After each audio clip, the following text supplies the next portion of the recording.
slumlord. You know what a slumlord is? A slumlord is when you're a landlord that just doesn't care and you don't do anything. You don't respond to your tenants and no customer service. Don't be a slumlord. So speaking of slumlords, hey, what's up? That's not Mark. That's not Mark.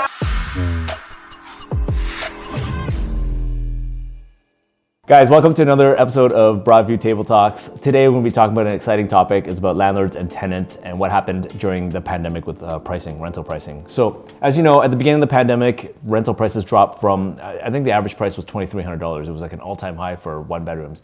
And then it dropped down to about $1,700 or so. It kept going down and down and down because nobody wanted to be in the city. Everybody wanted to move outside of the city. But now that, people are coming back to the city and things are we're just getting used to living with COVID, I think the rental market's kind of picking up again, and it has been picking up again. So we have some experience around the table. Neil's been a tenant. He's moved during the pandemic. He got really good pricing. Mark was a landlord. He got a tenant and had to drop the prices.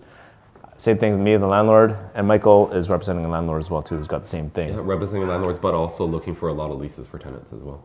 There you go. So why don't we talk about your experience, Neil? What happened? Yeah, so at that spike in COVID where everything was super cheap, it was really affordable for me and my partner. So it was a renter's dream out there. We had so many different options in so many different places in the city. So we ended up renting in City Place, and we got the place for $1,725. And this is a 1+1, one bathroom. And if you look at it in today's market, it's probably worth like $2,200. So I already have like a $500 discount right there. So once our year was over, unfortunately, I was in a newer building.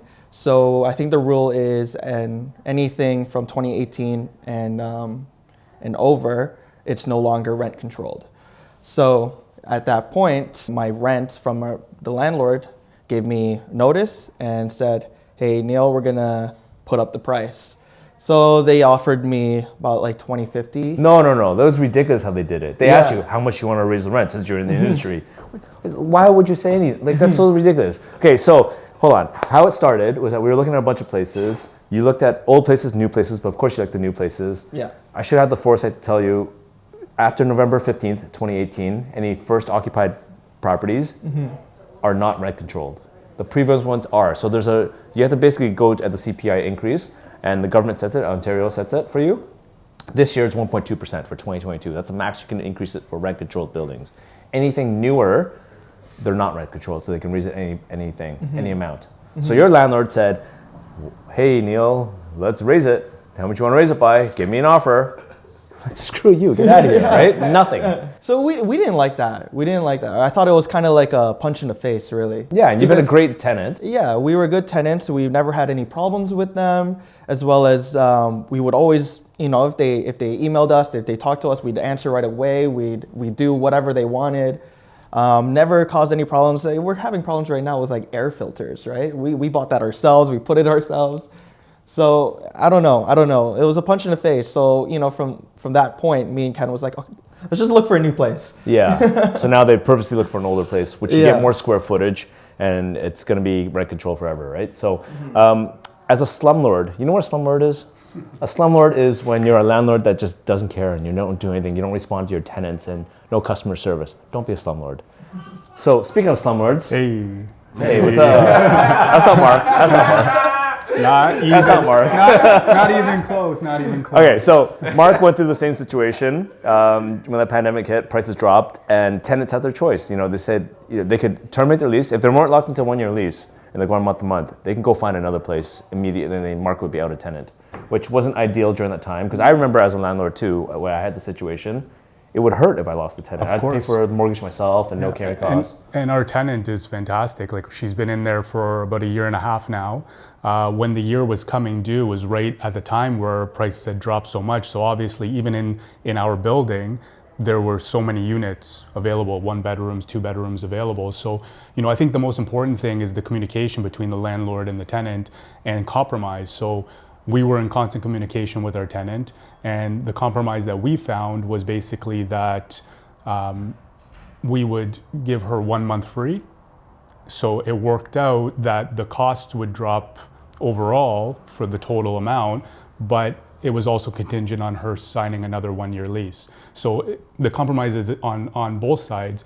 The tenant gets the lower pricing, and the landlord gets the security of having them in for another year. So that's what we did. She was very happy with that. And like I said, she's great. So we've been happy. That's because your wife's a lawyer. So she knows the rules. She knows the rules. She knows that if you drop the price for a certain amount of time, 3 months, I think it is, then that becomes a new rate, right? So I don't know if you know that or not. You got to check the Residential Tenancies Act. So first of all, I should say how this whole thing started, how this whole conversation started was I got an email from somebody at YouTube who's watching our videos. Thank you for watching. He said, how do I get rid of condo tenants who are paying way below market price because of the pandemic sell-off? Obviously, they aren't throwing this rent control thing at me for another year, but I can't keep losing money every month. My intention is only have them there for 1 year lease at a huge loss, and that's all I can afford. What are my options, and are other landlords having this problem? So instead of calling him out, I want to say that, look, you guys were crying when the pandemic hit, right? When my own place was going at $2,100, it dropped down to $1,750 because that's all I could get. I had to keep dropping it to get a tenant at 39 Shorebarn, right? So, I was thankful that I had a tenant. And if he wanted to stay, I would have kept him there at the same rate. I wouldn't raise the rent. I would just, maybe a CPI, I wouldn't have done that. I don't think as a landlord you should be, my personal opinion is that you shouldn't be so greedy to say, drop it down because you need somebody right away. And as soon as they leave, as soon as the rent goes back up, jack it up again. Because I think it's wrong. It's people's lives, people's homes that you're messing with. You know what I mean? So, especially when you're trying to push someone out, like that's, not something you should be doing. Yeah, because look, at the end of the day, you're still making money. You might be cash flow negative, but look, you're still growing in equity because the mortgage is being paid off. The principal is growing, right? So that's my view. So what's your view, Michael? I don't know, Michael. So generally the advice that we've been giving during the pandemic sell-off was that, keep your tenants in there, help recoup some of the losses that you may be experiencing in negative cash flow. But don't worry about it because you're not buying the property to be a short-term investment. It's a long-term investment. So you're going to gain it back anyway further down the road, regardless of whether, that tenant stays long-term or not.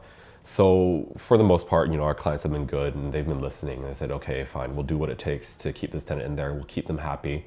We'll do whatever we can, whether it's a month discount or like a month free or whatever it is. So generally, that's been our experience. It's been fairly straightforward. People are understanding, and when you reason with them, it makes sense. On the tenant side, it was completely the year of the upgrade. It was a chance for anyone who wanted to move into a larger unit or in a better location in the city. That was the year to do it, 2020. So pretty much everything that we did was to get all of our old tenants who were in units that they didn't quite like into spaces that they were allowed to transform into their work from home space, their sanctuary. So that was great because they got exactly what they wanted and they got a deal out of it. Going after that, when prices started going back up, then we had to introduce the conversation where we had to explain to them that, look, things aren't the same as they were before. Things are getting competitive and people are jumping back into the market. So why don't we take a look at what's available and we make your decision based off of that? So thankfully people are very reasonable and there's always a good fit whenever people are fully informed. It's all a matter of just making sure that everyone understands what's happening and they can make their decision based on what they would like at that current place and time and not losing sight of the bigger picture. That's it. Communication is key, and I think what you said right there was the main point, is that investing into real estate is a long-term game. Yeah. If you feel like you're being cash flow negative on one property, go buy another property. It's awesome. Yeah. Then jack the rent on that one because you get market rent. That's just my personal opinion. Not everybody feels the same way. I mean, I'm not just saying that. Look, it's like infinite wealth, man. All you do is just let it grow in terms of value, refinance it, take that money out, put in another one, and then it's just like, the banks are the ones paying for it all, right? I mean, 2% interest rates. Even if you don't want to take that risk, you can always just talk to your accountant and just claim it as a net loss on your taxes. That's it. I mean, you guys were just talking about why you don't want to let go of a tenant, and that's what I'm talking about, or that's what we talked about specifically to my landlord, because it's like you don't want the place to be vacant. You don't want to deal with new tenants coming in, maybe potentially breaking the appliances or just making a mess out of the place, scratching up the walls. Good point. There's wear and tear that you got to fix. There's vacancies while you find a new tenant, and then you got to pay our fees to get a new tenant as well too. That could cost you easily at least 2 months, if not more. The amount of getting a new tenant, like it doesn't make sense. Well, right? A lot of times. And the headache of potentially getting a tenant that isn't as good as the previous one. I mean, it's not worth it. There you go. I think I'm just also very upset because I feel like I've tried to take really good care of the place. I didn't even put anything on the walls. My girlfriend was always like, let's mount a TV. I'm like, let's just get a TV stand. And, I don't want to bother the landlord at all. Like, I know how it is. It's a pain for us to deal with sometimes. So I'm like, I want to be here for a while. So, my experience with our landlord, I don't know. It wasn't horrible, but I just feel like just the price increase just made us shoo away from it. I think that's an amateur move at the end of the day. If you're a mom and pop condo investor and you only have a single unit or a house or whatever it is, single unit, that's just like rookie mistakes. Don't do that. If you want to really improve your rent roll as an investor, if you want to really maximize your returns, I'm going to talk about this in future videos, but it's basically called forced appreciation, where you have multi-unit residential building, apartment building, duplex, triplex, fourplex, whatever plex. There's so many strategies that you can use to improve your rent roll, improve your NOI, improve your cap rates, and then just really improve the value.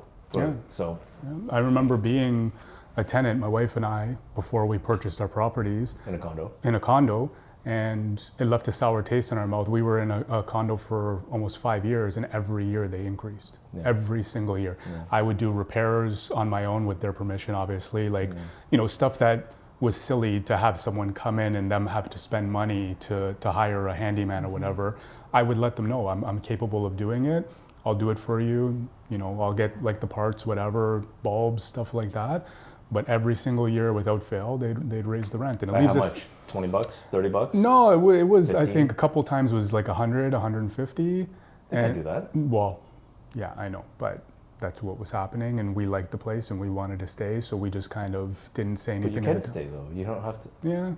Yeah, but we also wanted to keep things on good terms. But after a while, it left a sour taste in our mouth, and we just ended up leaving. So I mean, we needed more space anyways with the kids, but. So look, if you want a good investment, buy multifamily. I think it's the way to go. Just basically, it takes a lot of capital to get in, but there's ways that you can improve the rent roll by potentially buying some units out, or naturally people will turn over anyway, so you have an opportunity to catch up to market rents when you need to, and you can do things like additional parking charges, laundry, things like that, just add additional revenue without having to piss these tenants off. You know what I mean? Because your tenants are your customers, and you should be taking good care of them, and it's all about customer service at the end of the day. All right, thanks for watching, guys. I'll see you next week, and I guess we'll talk then. Add it up.